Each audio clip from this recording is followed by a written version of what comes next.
Selamat pagi dan salam sejahtera. Bersama saya Rita Alexis Malik dalam Berita Pagi Sabah edisi Jumaat 7 Mei 2021. Kerajaan negeri memutuskan aktiviti rentas daerah tidak dibenarkan bermula 10 hingga 16 Mei ini kecuali urusan kecemasan. Polis Diraja Malaysia akan melaksanakan sekatan jalan raya bagi mengawal pergerakan rentas daerah sepanjang tempoh tersebut.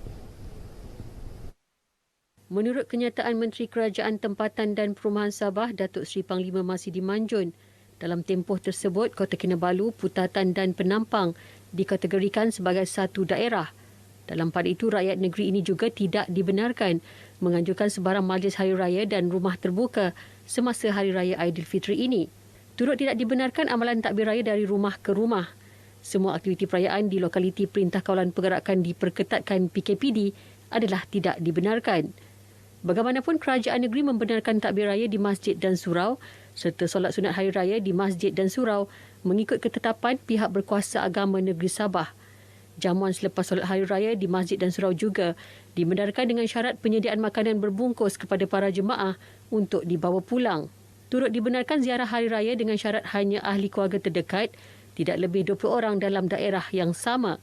Ziarah tanah kubur juga dibenarkan dengan syarat tidak lebih 6 orang bagi satu lot kuburan dan had masa tidak lebih 30 minit. Seterusnya, perkembangan semasa COVID-19. Sabah merekodkan sebanyak 69 kes positif baharu COVID-19 dan satu kluster baharu semalam, manakala 141 pesakit sembuh dan 638 pesakit sedang menerima rawatan. Dalam kenyataan Menteri Kerajaan Tempatan dan Perumahan, Datuk Seri Panglima Masidi Manjun, kluster Jalan Tunku Kota Kinabalu melibatkan kaki tangan dan pekerja pembersihan Pejabat Lembaga Hasil Dalam Negeri LHDN Cawangan Kota Kinabalu. Kes indeks merupakan wanita 66 tahun, kaki tangan pembersihan di tingkat 2 bangunan tersebut yang disahkan positif hasil saringan bergejala di Klinik Kesihatan Luyang pada 23 April. Kluster berkenaan mencatatkan jumlah kumulatif 10 kes, merangkumi 3 kes di Kota Kinabalu, 4 di Papar, 2 di Putatan dan 1 kes di Penampang. Sementara itu, berdasarkan infografik Pengarah Kesihatan Negeri, Datuk Dr. Christina Rundi, dalam tempoh 420 hari menghadapi pandemik COVID-19, Sabah merekodkan jumlah keseluruhan 58,580 kes positif, 438 kematian dan 205 kluster. Seramai 4,244 individu menjalani kuarantin di rumah dan 928 individu di 26 pusat kuarantin.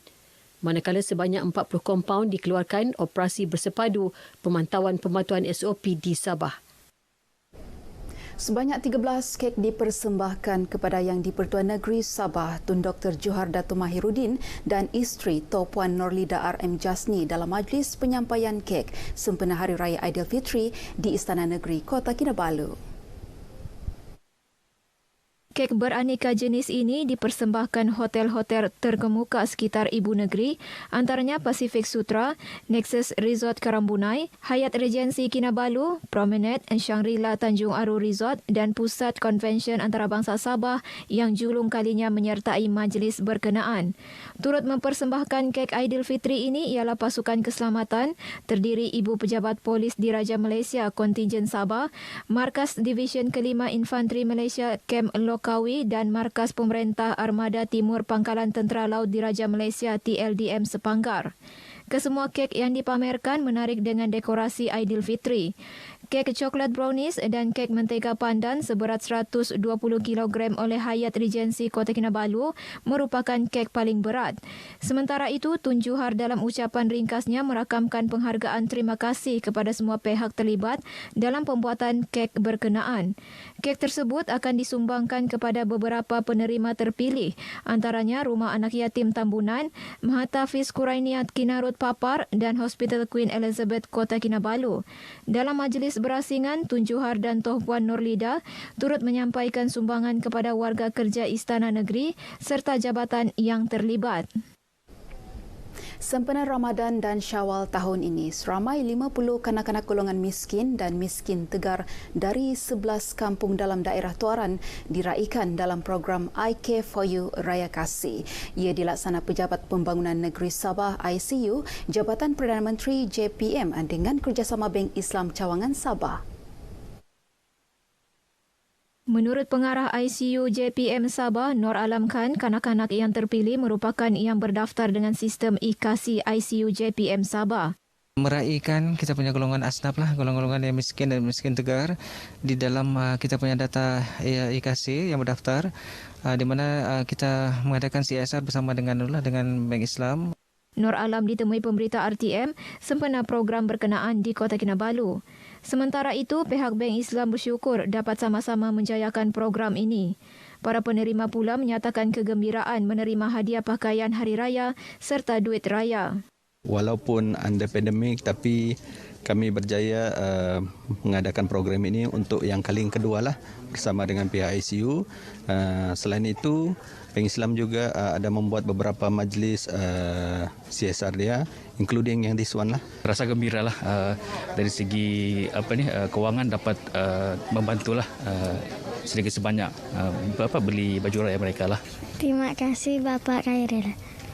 Belanja baju raya dan keset raya. Sangat gembira lah. Dan sangat bersyukur dapat duit raya, dapat kena belanja baju raya. Program IK4U diperkenal pada tahun 2018. Ia inisiatif ICU JPM Sabah untuk membantu golongan memerlukan selain menjadi petunjuk prestasi utama Pejabat Pembangunan Negeri Sabah.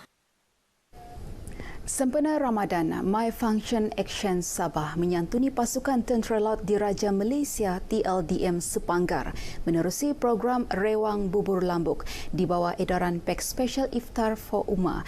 Sebanyak 1,200 bubur lambuk diagihkan di 10 blok kediaman TLDM Sepanggar. Dalam program itu, seramai 50 anggota TLDM dan 10 sukarelawan bergotong royong menyediakan bubur lambuk untuk diagihkan kepada anggota terlibat. Berucap dalam program berkenaan di Sepanggar, Timbalan Panglima Armada Timur, Laksamana Pertama Sazali Shoaib berkata, program berkenaan mengajak anggota Armada Timur melibatkan diri dalam aktiviti amal dan kerohanian dalam bulan Ramadan. Sementara itu, pengurus My Fund Action Sabah, Siti Lin Saleh, yakin program seumpama dapat mempertingkatkan hubungan baik badan bukan kerajaan dengan agensi keselamatan di negeri ini. Anggota TLDM dan sukarelawan My Fund Action pula teruja dapat bekerjasama menjayakan program ini. Kita buat rewang bubur lambuk bersama TLDM, antara My Fund Action dengan TLDM. Khusus untuk kita meraihkan kerjasama dan silaturahim dengan pihak TLDM. Kerjasama ini mengeratkan hubungan antara dua hala dan silaturahim. Remaja ataupun anak muda pada masa kini sepatutnya terlibat dengan aktiviti kesukarelawanan di mana dia mendidik jati diri, kepimpinan dan juga melatih seseorang dalam sesebuah program lah. Sebagai remaja, kita sendiri yang harus turun padang untuk menyumbangkan tenaga kita walaupun dengan macam orang cakap cuma memasak bubur lambuk. Program Turun Padang menyantuni anggota keselamatan yang bertugas dalam Sekatan Jalan Raya SJR mampu menyuntik semangat anggota terlibat. Ketua Polis Daerah Penampang DSP Muhammad Haris Ibrahim berkata, ia memberi motivasi kepada petugas yang bertungkus lumus menjalankan kewajipan terutama dalam bulan Ramadan. DSP Muhammad Haris menyatakan perkara itu ketika ditemui media dalam program ringkas menyantuni anggota petugas SJR of COVID-19 berhampiran Kampung Babagon, Penampang. Beliau yang turun padang bersama pegawai dan anggota polis daripada Ibu Pejabat Polis Daerah Penampang turut berbuka puasa bersama petugas SJR. Program diadakan dengan pematuhan prosedur operasi standard. Kita turun bersama-sama dengan petugas anggota kita di lapangan bagi merasai suasana berbuka puasa bersama-sama dengan petugas. Di samping kita memberi semangat dan juga motivasi kepada mereka, walaupun dalam keadaan berpuasa, tugas tetap kita jalankan. Terdahulu, DSP Haris turut menyantuni masyarakat sekitar kawasan pasar dan kedai berhampiran lokasi SJR. Beliau turut mengadakan lawatan ringkas ke Pengkalan Polis Babagon. Aman Palestin Cawangan Sabah tampil membantu keluarga pelajar kurang berkemampuan menerusi program hadiah Ramadan bersama. Ia komitmen mereka untuk membantu golongan susah yang memerlukan lebih-lebih lagi menjelang sambutan Hari Raya Aidilfitri. Menurut pengurus AP Cawangan Sabah, Jumriati Abdullah, program julung kali tersebut memperuntukkan RM20,000 bagi penyediaan bakul makanan dan duit raya kepada pelajar memerlukan. Ia melibatkan 3 pejabat pendidikan daerah PPD iaitu PPD Kota Kinabalu, Lahad Datu dan PPD Tawau, melibatkan jumlah keseluruhan seramai 200 pelajar. Palestin sangat bekerjasama, maksudnya setiap tahun memang kita akan bekerjasama untuk Jabatan Pelajaran Negeri. Jadi kita mensasarkan selepas ini akan lebih banyak PPD yang akan menerima manfaat ini. Jadi maknanya akan lebih banyak pelajar yang akan merasai bantuan ini. Jumriati bercakap kepada RTM selepas majlis penyerahan hadiah Ramadan bersama berupa bakul makanan dan duit raya kepada 100 pelajar kurang berkemampuan dalam kawasan PPD Kota Kinabalu. Setiap pelajar diwakili guru masing-masing. Sementara itu, Pegawai Pendidikan Daerah PPD Kota Kinabalu, Tahnia Jaman mengalu-alukan sumbangan AP kepada pelajar yang memerlukan. Saya harap mudah-mudahan kerjasama yang baik akan dapat diteruskan antara Aman Palestin dan juga komuniti yang lain dan juga dengan pihak sekolah khususnya di PPD Kota Kinabalu ini. Kami mengalu-alukan kehadiran dan juga bentuk bantuan seperti ini pada masa akan datang. Baik saudara, sekian berita pagi Sabah bersama menjayakan program imunisasi COVID-19 kebangsaan.